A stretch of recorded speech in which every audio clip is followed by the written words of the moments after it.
Hello, everybody. It's here Eduardo Legnam. I'm going to present this very friendly and brief seminar, an introduction to manpower planning for the engineering disciplines. In this case, oriented to piping engineering, but can be applied to actually any other engineering discipline. I hope you enjoy it. Thank you.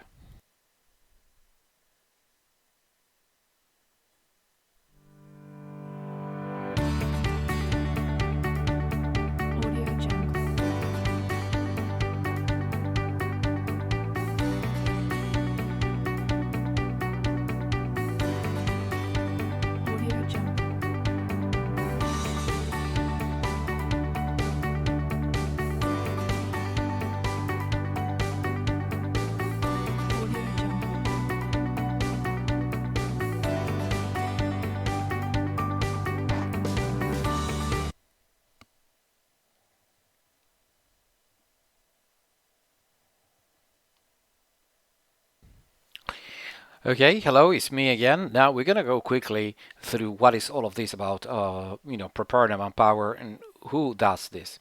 Basically, this is a work for the lead engineer or for the manager. Now, in some companies, this is done by manager, and some companies, this activity is done by leads. So I will assume this is done by leads. I would actually recommend all leads to understand how this is working, because if a manager is doing this work for you, sometimes it can lead to troubles. No, personal preferences for the leads to do this work. So what we're looking in this table, you basically have the schedule, which is done by planners, and a schedule is a bunch of timings, in which milestones determine a day. So there's different types of schedules, class 1, 2, 3. It will depend on what sort of project and stage we are looking at.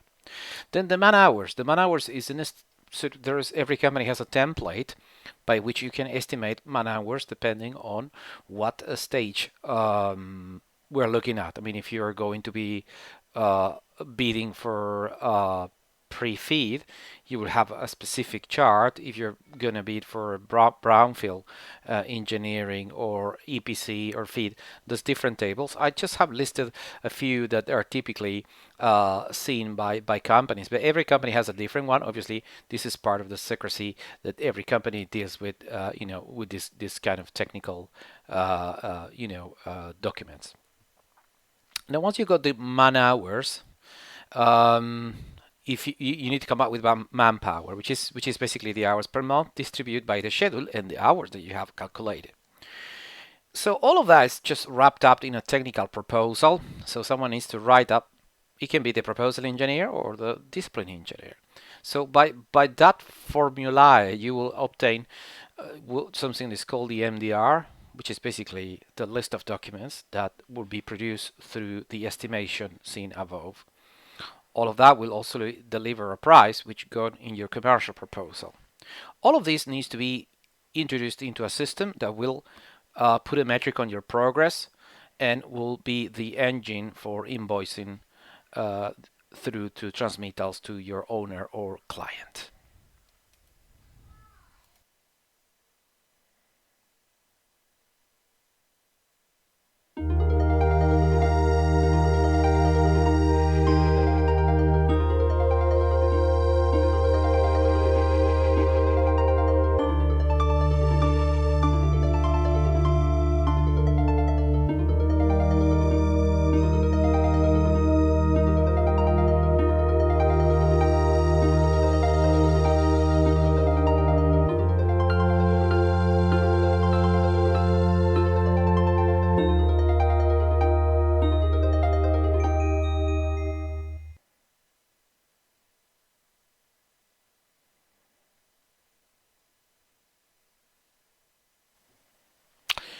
Okay, so this is where we come our first encounter with the manpower. So, and what we can see, probably everybody has seen once, is the MPP or the manpower chart, which is a calendar that the lead used to uh, leave available to people. Sometimes they don't, but you find it anywhere in the driver of the network, and you can see your name through there when you start, when you finish, and vice versa. So that table sometimes is done in a very in a very simplistic way. So what we're going through is how that MPP needs to correlate with your progress, your document system, and your budget and your schedule. And all of those things need to tie up together. And I think what we're just trying to emphasize here is that the key success to be okay with your team and your progress is to have those things linked and well maintained all the time.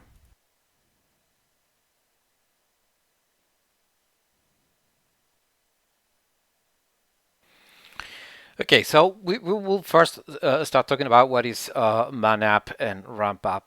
Basically, ManApp, when you need the peak of people to execute all of the works, you need to understand how much it's going to cost you to ramp up, which basically is the time that you need to mobilize people.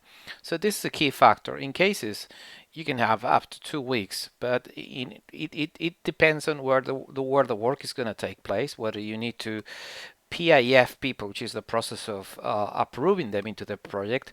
So the path process is a fundamental one when you ramp up and when you man up, because that will deprive you to earn progress if that takes too long. The same that you probably get enter into delays.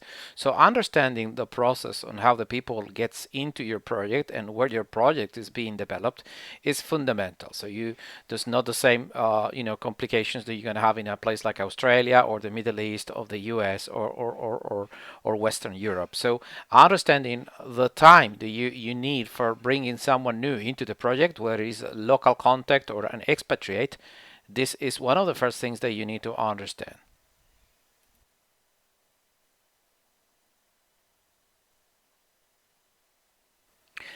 Okay, so one of the most important things that you need to look after in order to have a healthy MPP is and to be okay with your progress is just you need to learn to protect your hours. What does it mean? Here in the graphic, we can see that sometimes some projects they suffer delays. That's quite common. However, you had your previous MPP plan done by the previous schedule with the people there waiting for you, looking at their faces. So when you have that, if you don't do if you don't remediate that, that will damage your progress, that will produce delays, uh, then that it's not good. So when you have delays in the schedule, there's some action that you need to take. So what sort of action that means? You have to probably defer those hours. Try to discuss with your manager whether try to move people that was originally assigned to that work to move it to a different CTR. Booking to a different CTR will help you. There's a number of things that you can do. You can just try to uh, do some management of change of a change order. So there's no way you can accept that just like it is. If you attempt to absorb just like that, if it is a reimbursable project, that can they can have consequences unless that is agreed by the owner of the client. So you need to understand what are the contractual liabilities you go in your project. You're just simply absorbing just like that. It is not the great advice. Now, if you try to absorb these things with your previous budget, in case of lump sums, you definitely will end up losing money. So all the time that you detect a deferral in your schedule, you have to take action and you need to update all of the different systems to protect your budget and your people.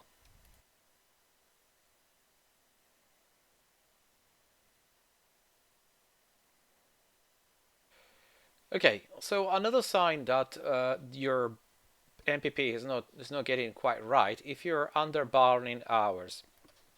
This is quite common, but if you are under burning a lot of hours, you need to see that something might not be quite right. Don't think you're being too good because this is too good to be true. This happens when you start delivering all of your documents and activities by a fraction of the man hours, which means that all of the rest are volatile. So normally the owner might spot this on the clients And yeah, it's not a very good sign. So there's two things you have to look at. You need to check and man up if your hours are properly distributed, and you need to check how are you distributing your tasks. So something is wrong. So normally is or you need to man up to cover for those gaps, or if this is and this is really wrong in the terms of distribution, you need to redistribute that because those hours that are being volatile now, it might be lost at the end of the project. But you need to check your production steps and you need to check your DSN and act in that way. Otherwise, this will cause you problems in one way or in another.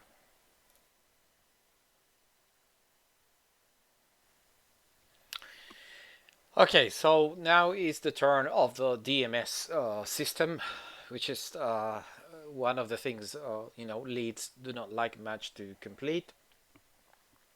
So document management systems, they have production steps that are the ones that at the end of the day produce the progress. Now, when a project has a reasonable structure, anything about 5,000 hours, it's highly likely going to be introduced into a DMS. So all of the things that we've been looking at from the beginning of this presentation needs to be all tied up with the DMS, which is yeah, it can be a little bit time consuming. If you can delegate this into a piping engineer as a lead, that will help. But normally these systems require permission and they are restricted to the lead. Um, the only way to assure the things are gonna go right is to keep everything aligned with the weights as per MPP man hours, all within your DMS, as well as the MDR. So if you keep documents that are not gonna issue, those will start eating your progress. And the same with your weights. So I mean, production steps, if you have tabulated production steps in your company, those you as a lead, you should have the freedom to rectify or mechanize them in whatever the way is needed. Those production steps needs to be exactly the same in the DMS. So if you have production steps that do not reflect what the DMS is saying, so your progress is completely, unrelated. So you need to always keep an eye on the DMS system and at least I've been a little bit exaggerated here to maintain it on a weekly basis. I mean, on a feed of 12, 14 months, I will probably do this, every 2 weeks, three. It is very important to keep all these things aligned. And particularly, you need to pay attention the every cut. So by the time that you're gonna have, so you have a progress email that is sent by the project new manager. So you need to be try to to save a little bit of effort on that. Try to keep your DMS system updated at least a few days before the DMS system is going to have a cut, so you can claim as much progress as possible, and then you can align all of the different bits that have been changed in those recent 2 weeks.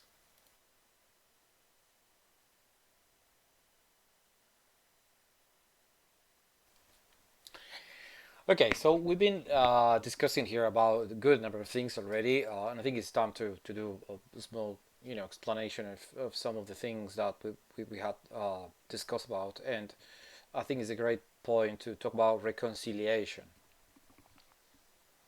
So basically, we discussed about the steps. So you can see in this chart that I just pasted, those are the steps. For an instance, can be start, first issue for design, for hazard, for construction of a deliverable. In this case, it's a plot plan. I just simply drop a number, and then you got the progress that you're supposed to have to claim when you start, and then for every issue. Then the next thing is uh, the cumulative progress that you want to be taking out as per every of the dates that you can see underneath.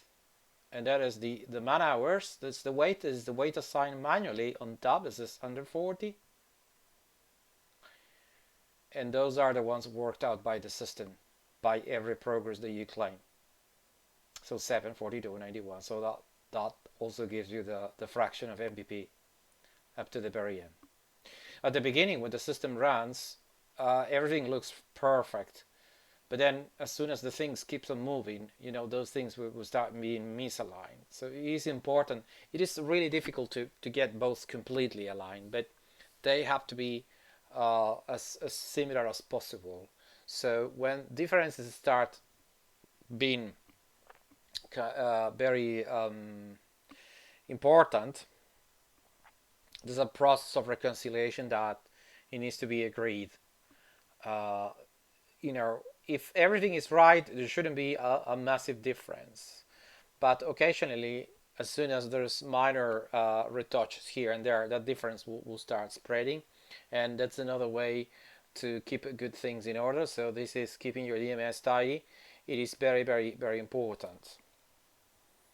Otherwise, you get the wrong productivity ratios, and which is not good. So you have to show also a positive productivity ratio. Otherwise, um, that will cause problems. Anything above or below 5%, if you start falling behind in productivity, that it's a red flag that's going to be issued against your leadership, and you have to be held to account. So you need to keep productivity ratios in good shape.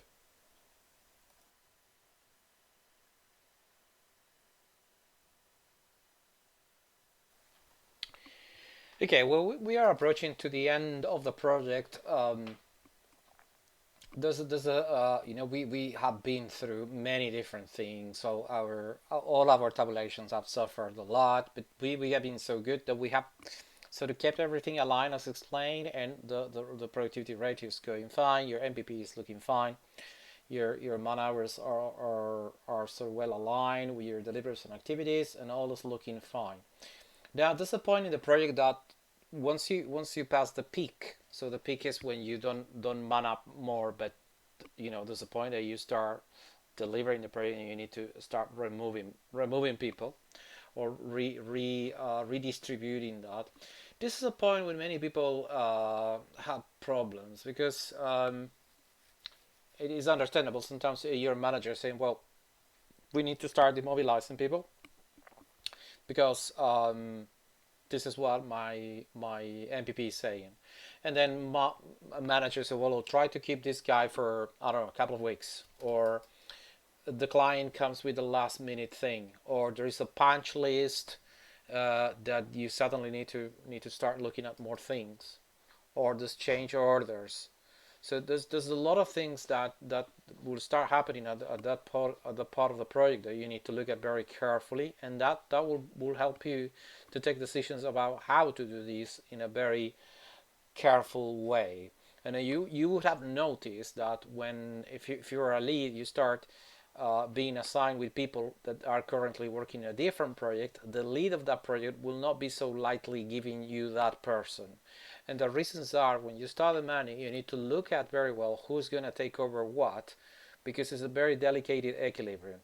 First and foremost, you need to do all of the things that are not covered by hours. You need to have a change order approved. So you never know how many hours are those going to be end up being approved, and that would affect your capabilities. So to demand properly, so it is very important. Do you stretch your MPP for any change flag approved? So this is a very important thing.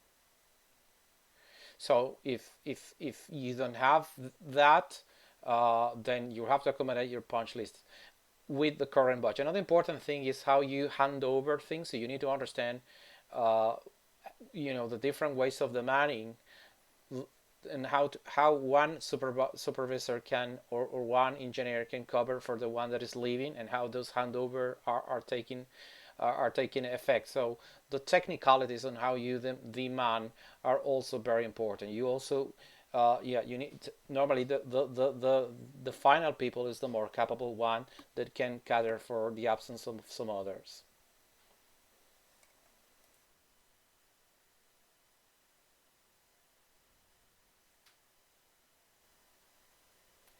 Well, congratulations, you have finished your project, and so if you have finished your project, that's a sign that your MPP was right. Because normally, if your MPP is not very good, you probably won't be stay there for the whole of the project. So that's the first time you a bit amusing, joke. Yeah, normally the MPP is a very important thing. So if you have terribly wrong, there's no way you can finish the project. So that will be the way to know that your MPP wasn't quite right. But if you end up with a zero balance, which would be the ideal, uh, yeah, that means you're really good. In reality, you need to finish a project with a bit of an excess of hours between nothing and 3%. It's in your bag. It's something considered quite successful. uh, Sometimes you finish with more hours. If you finish with more hours than that, you're really, really good, and someone else will be kind to take your hours. If you're so good that you actually finish everything and you have an excess of hours, those hours likely to be taken by someone else. You have to hand over those hours. Normally you finish with a very low excess. That's considered the right MPP. Unfortunately, sometimes you end up finishing with a negative MPP, and that sometimes can have some consequences. But it depends whether your project is reimbursable or if your project is a lump sum as well. In general, damages or liabilities are pressed on deliverables dates, and this is an important thing because in that case, if you got a problem on urgency, manning up is always like secondary. It is always preferable to pay a little bit more to the people that paying liabilities to a client. So that means that many MPPs end up being sort of oversized because of a failure that needs to be covered with people bring from someone else, from somewhere else. So that's a very common scenario. For lump sums, it's just simply losing money.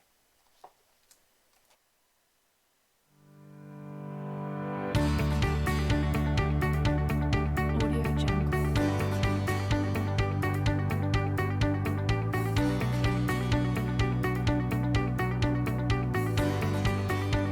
Audio Jungle.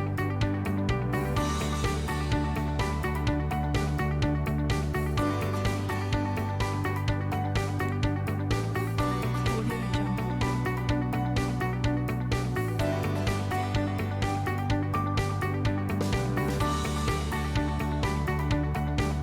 Audio Jungle.